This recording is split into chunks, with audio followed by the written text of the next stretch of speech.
അരളിയിൽ ഒരു കിളി കൊഞ്ചിപ്പാടി അന്നേരം ഒരു സുന്ദരിയാടി അരവാരം തകതാളം തല്ലി അരമണിക്കിങ്ങിനി കിളി പാകി ഇവകളെന്തു ഭംഗി ഇവളിലെ കവിളിനെന്തു കാന്തി അതരമാം ത്രിമധുരം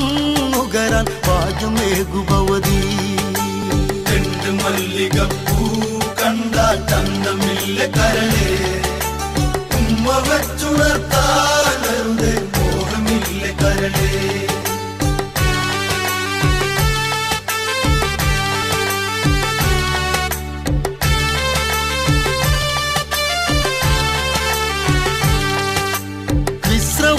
മാമുനി തന്നരികെ വിശ്വവിലാസിനി കഥനം തുടരെ പുത്രാർത്ഥിനിയാം ഇവളിലെ ദുഃഖം തീർപ്പാൻ വഴിയില്ലേ മുനി സ്വൽപ്പം ചെണ്ടു മല്ലികപ്പൂ